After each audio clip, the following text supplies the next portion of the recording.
Karibu katika Prophetic School, darasa la kinabii. Kwenye hili darasa tutajifunza na kuangalia masomo ya kina yaliyofichwa katika upeo wa mwanadamu. Somo ambalo tutahusika nalo ni pamoja na astral projection, kwa maana ya kutoka nje ya mwili. Kuna wakati unapolala, kwa nini unajiona ukiwa sehemu fulani na wakati huo umefunga macho yako na mwili umepumzika? Ni namna ya kutoka nje ya mwili. Tunapolala, roho zetu zinaingia katika ulimwengu wa siri ambao hatuwezi kuona kwa macho ya kawaida. Kwa nini tuna uwezo wa kuona maono? Maana yake roho zetu zina uwezo wa kusafiri. Kwa maana hiyo tutaenda kujifunza pia somo linaloitwa safari ya nafsi, the journey of the soul. Nafsi zetu kuna namna katika ulimwengu wa roho zinaishi, zinatembea, zinafanya kazi.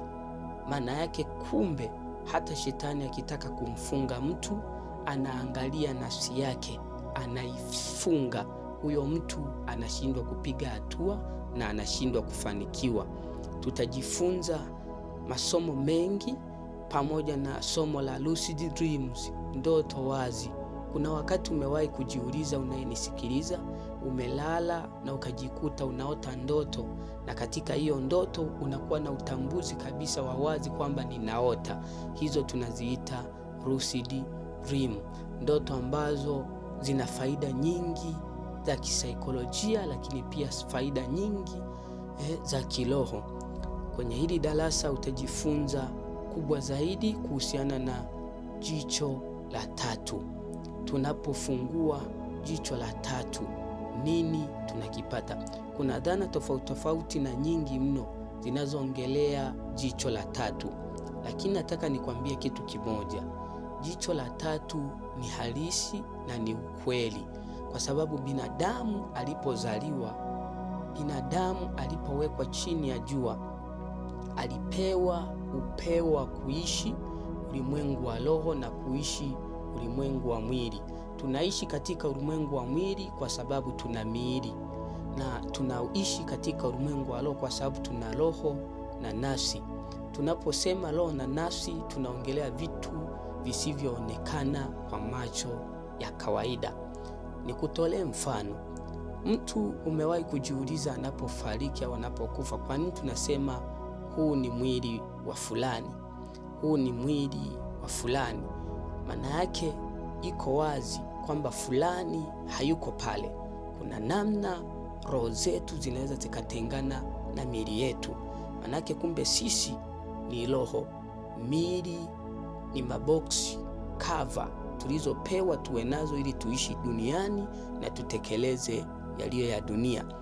Kwenye hili darasa utajifunza vingi ambavyo mwanadamu wa kawaida isingekuwa rahisi kukupa hii siri na kukuonesha uhalisia wa hiki tunachoenda kujifunza.